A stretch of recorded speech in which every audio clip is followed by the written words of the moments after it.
What if I told you Argentina has been accused of cheating their way to World Cup glory, not once, not twice, for separate times across 4 different decades? And every single time, right when it matters most, something strange happens. A goal that should count doesn't. A comeback that shouldn't happen does. The president picks up the phone. This isn't a conspiracy video. This is the real, documented story of Argentina, the World Cup, and the accusations that have followed them for almost 50 years, with actual names, actual quotes, and actual games. By the end, you'll have the receipts. You decide if it's luck. Quick context if you don't follow football closely. The World Cup is the biggest tournament on Earth. It happens every 4 years, and one country hosts it. Whoever wins gets called the best team in the world for the next 4 years. That's the prize we're talking about.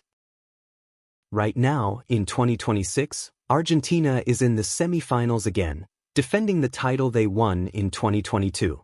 And online, something's exploding, millions of people making memes accusing FIFA, the organization that runs the World Cup, of secretly helping Argentina win. Not helping them play better. Helping them by bending the rules. Sounds like internet nonsense, right?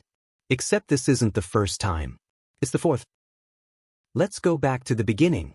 1978, Argentina is hosting the World Cup, which is already strange, because at the time, the country isn't run by an elected government. It's run by a military dictatorship that took power the year before. Here's the rule you need to know. In the final group stage, Argentina needed to beat Peru by 4 goals to make the final on goal difference.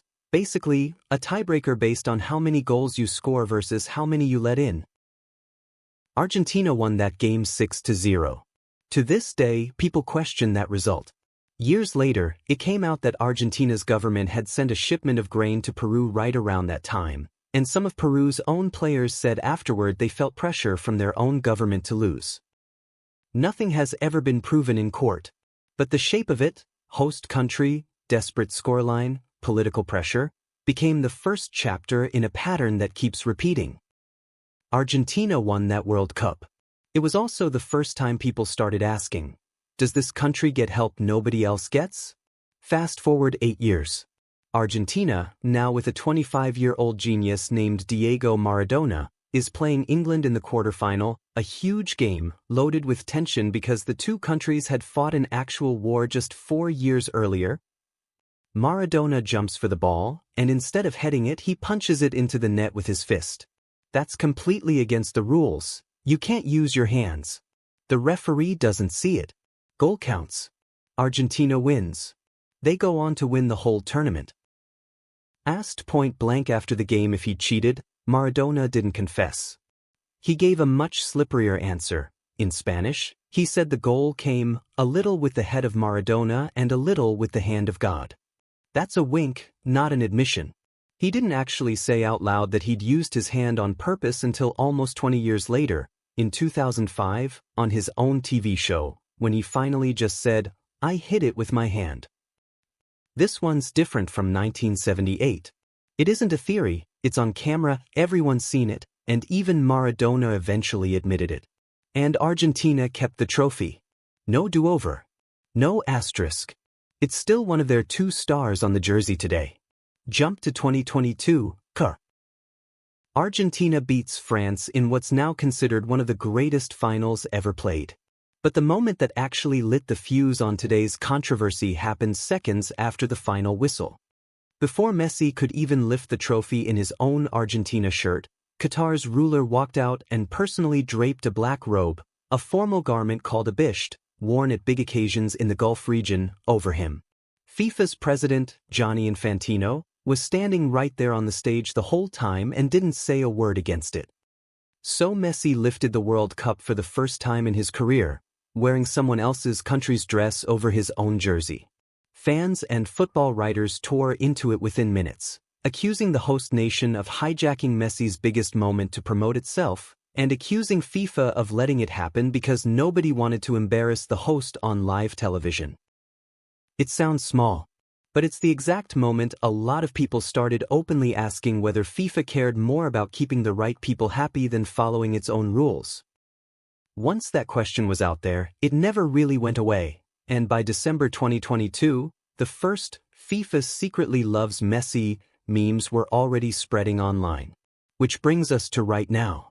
Messi, 38 years old, playing what everyone agrees is his last World Cup. And this tournament has turned the old joke into something people are actually investigating. Start in the group stage. Algeria's captain says Messi stood on his calf during a challenge. No card. Messi scores a hat-trick in that same game. Algeria's Football Federation files an official complaint about the officiating afterward. Then the round of 16 against Egypt. Argentina goes down 2-0 with less than 30 minutes left, dead and buried. Egypt think they've scored a third to seal it. Or, the video review system that's supposed to double-check controversial calls, wipes the goal off for a foul in the build-up. Egypt also get waved off on a penalty appeal. Argentina score in the 92nd minute and win 3-2. Egypt's Football Association files a formal complaint. Their head coach, Hossam Hassan, doesn't hold back to the press. Site index equals 5-1. Perhaps they wanted Messi to stay in the running. /site that's the country's own head coach on the record. Next round, against Switzerland. Their defender gets sent off on a VAR review for something called simulation, basically, faking a foul, and the Swiss coach calls the decision unacceptable. By this point, FIFA has to respond directly.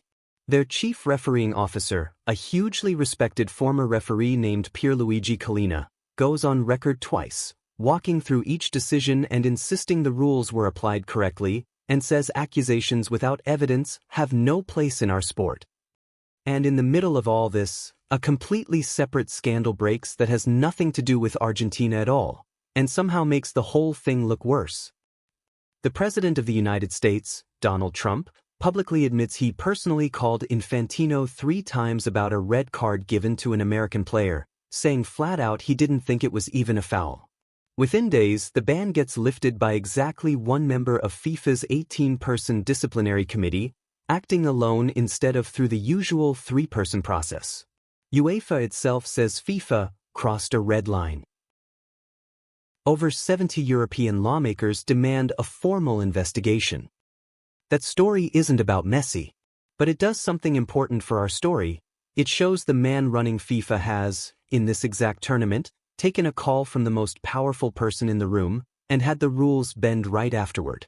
Once people watched that happen for an American player over a phone call, the Messi accusations stopped sounding so far-fetched to a lot of people, even without proof the two things are actually connected. So let's line it up. 1978, political pressure, an impossible scoreline, a trophy at home. 1986, undeniable cheating, no consequences. 2022, the man in charge of neutrality, standing silent while the host country stages the biggest moment of Messi's career.